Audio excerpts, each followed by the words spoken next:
के नहीं खजानत बारे में जानो जो हम पूछ दे लेते अब जवाब मान लो कि भाई फैन है प्रशंसक किसको कौन अच्छा लगता है क्या चीज वो कोई नहीं जानता। वो हमारा आपका दायित्व है क्यों पूरा करना है। तुम्हें कुछ जवाब दो कि माई बोने वाला भगवान जी पूछते हैं कुआरे। हेलो अभी पहलवान जी ने पूछा ऐसे तो ये गाने हम लोग काफी टाइम हो गया छोड़े हुए, लेकिन जब इन्होंने पूछा है तो इस हिसाब से पहलवान जी के मनसा पूरा करो। जब इन्होंने बोला कि माई बनने वाला रहो कुआरे में तो एक आदमी से तो होगा नहीं, प्यार दोनों तरफ से हुआ होगा ना। जब ये बात पहलवान जी पूछ रहे हैं तो ऐसे जवाब लड़की भी देती। मैं जैसे कि मान लीजिए मैं देख लो पहलवान जी के स्वागत करता माला पहना के पहना दे ये पहलवान जी पूछा था भाई हम ने की मारना सिटिया मार के बोला वाला सरे बिना गमने के। सिटिया मार के बोला वाला सरे बिना गमने अब रहर में चदर बिछावला सरे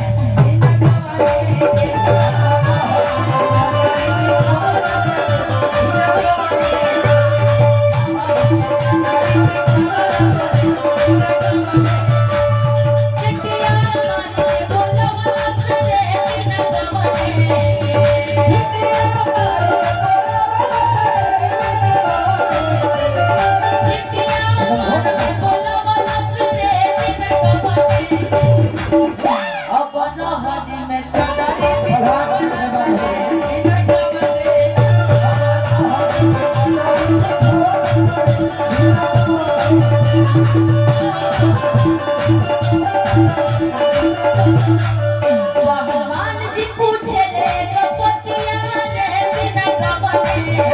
भैया एकरा के प्रेम से कहो हम लेने की भगवान जी कहते हैं हम भी तो ये पहलवान भगवान एकरा के भाव से सजा दो कि पहलवान जी पूछे रे कपतिया रे बिना गमने कि अब बोलू पूछे ला कपतिया रे बिना गमने। पहले पहलवान जी इसलिए पहले मेरा नाम लिया कि अब कहा पहले गोदी में होने लगा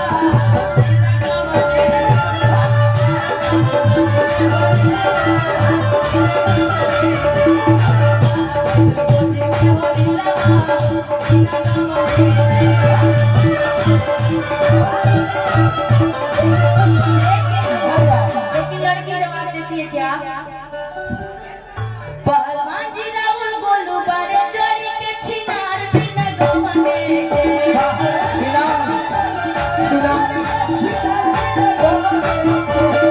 जोड़ी दोनों की मिल रही है ना जी। पहलवान जी जैसे करेगा ऐसे छोटे ना जी। पहलवान पहलवान जी राहुल गोलू बारे जोड़ी के छिनार बिना गमने अब वो है दिल में होने लगा बिना गमने।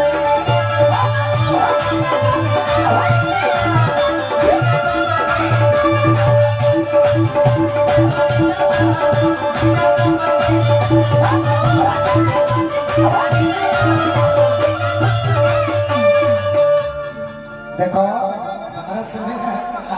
दू गो है और फेरा में ना रहनी पहलवान जी हमरा के थाने बात का कहलू है कि पहलवान जी बने गोलू रावा जोड़ी के छिनार बिना गमने। एक में है उपाधि देता क्योंकि लड़ाई में लड़का बनने वाला रहता है तो ऐसे भी थोड़ी होता। रुक भाई भाई जवाब है का संगीत जी इनके पति कुछ कहा थोड़ा सा कम है ना, लाइट कम है यहाँ पर। तिजोरी के छिनार को हतर बिना गौने के बाकी है जेकर जम तो उपाधि देले रहो है बतिया हम कहते हैं चलत रहे चार लइका के माई होइबू चार लइका के माई होइबू ना खाते होइबू निशा हो ऐठल छुटी निशा हो ऐठल छुटी 40 बार जब तोर हो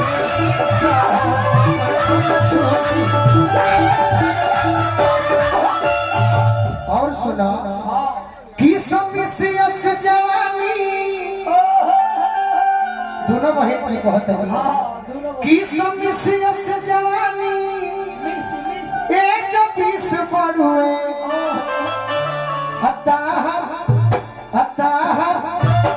अताहर लाखों में बेचा तो ये पीस पड़ुए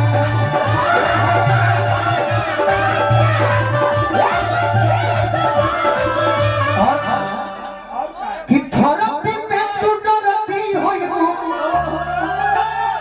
थरती में तू डरती होई अरे ये भाई कलर डिस्टर्ब करता है कि थरती में तू डरती होई ए हो गली गली में सोर होई अरे निशा हो ऐठल छुटी 40 बार जब तोर होई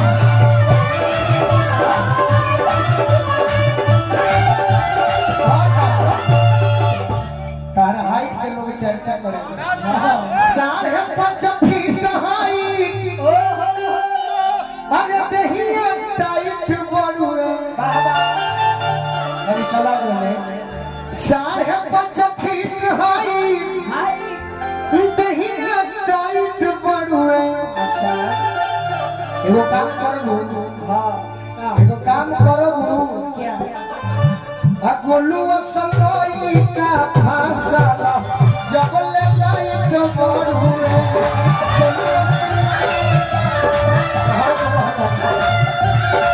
अरे गोलू असलई का भाषा जब ले लाइट बड़ुए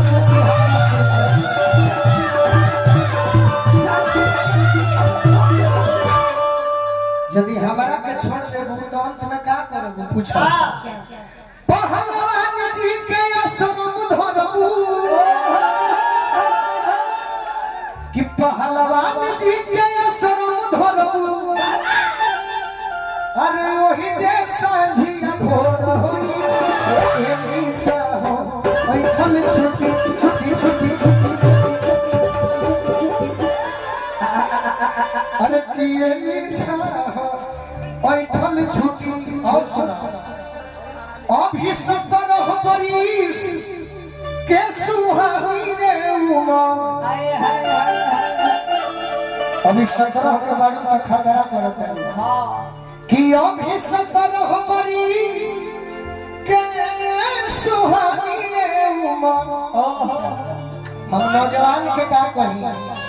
हई नौजवान के का कही अरे ढी मिला तारे सो तहरा ऊपर कोता में लौटा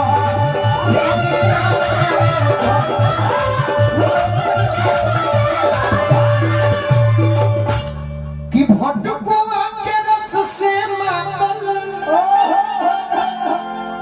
भटकुआ खइले होई अपना जीवन कि भटकुआ के रस से मातल अरे ढीला पोरे पोर होई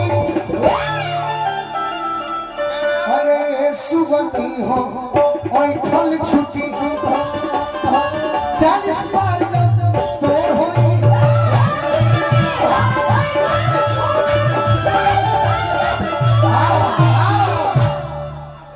ए जी आम बाम हुआ बाके झूमे डालिया ए जी आम बाम हुआ बाके झूमे डालिया काटी प्यारा बोला बाहर रोया काटी प्यारा बोला बाहर रोया ए जी आम बाम हुआ बाके झूमे डालिया ए जी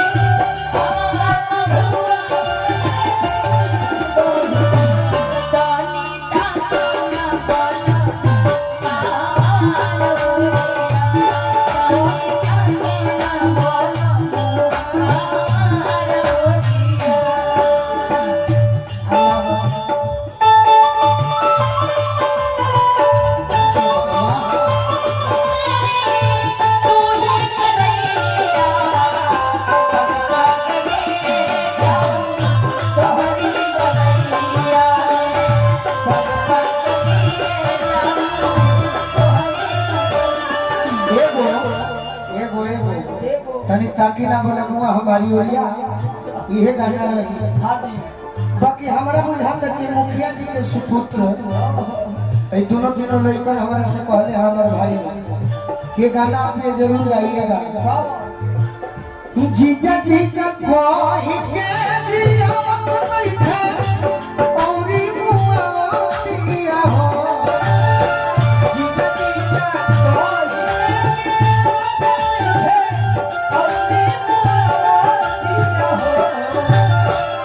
जीजा जीजा कोई के जिया नहीं था औरी मुआ दिया हो हमारा भौजी के छोटी बहिनिया बड़ा तरसतिया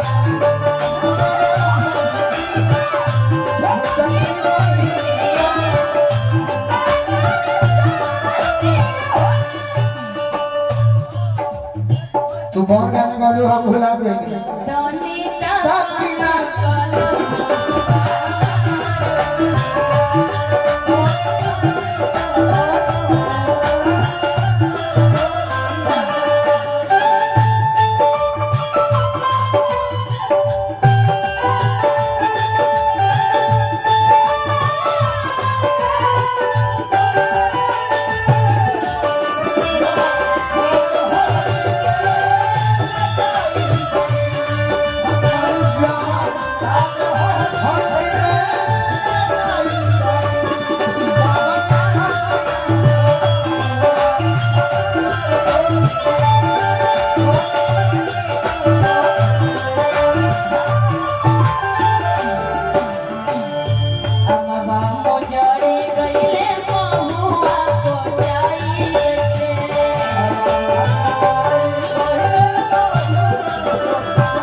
के हल्का में मत ले सोचा जे गोलू राजा को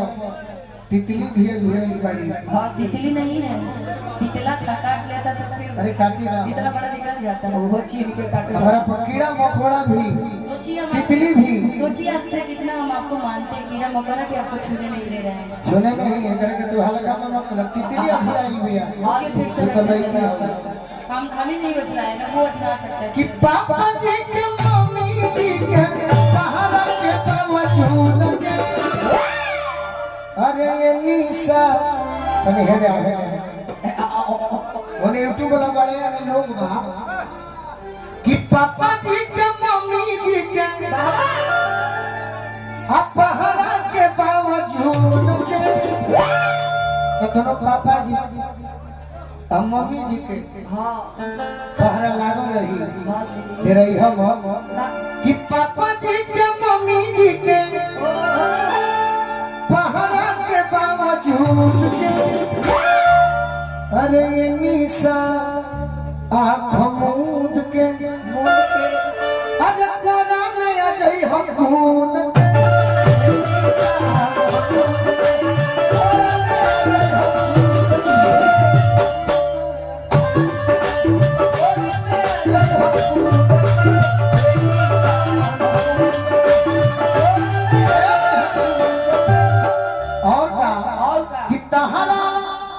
लाले लाले उठावा से मोध छुएला अक्का जरा रे कोन खीता के लुको रे जछुए तारा के हम इतना मानीला कि तू हमार शिकायत पहलवानों से भी करबू तो पहलवान जी हमारे के डटी है ना शिकायत क्यों करूंगी जब मान गमना हमारा राइफल बम के अरे ना बुलेट बारूद के अरे डरली अरे डरली आँख मूंद के अरे गोदी में आ जाई हम कूद के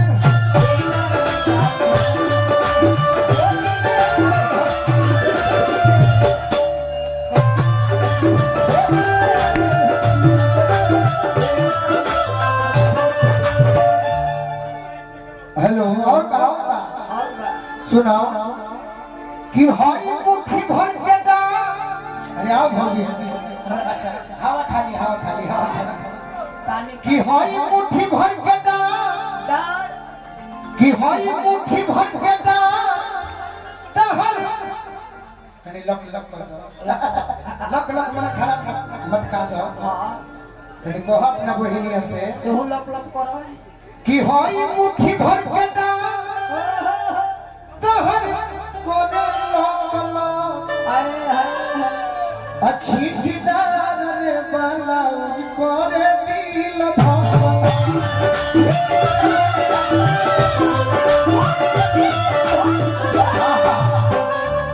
अच्छा जानता नहीं निशा जी बहुत अच्छा गायिका है संगीता बहुत अच्छा नाचे।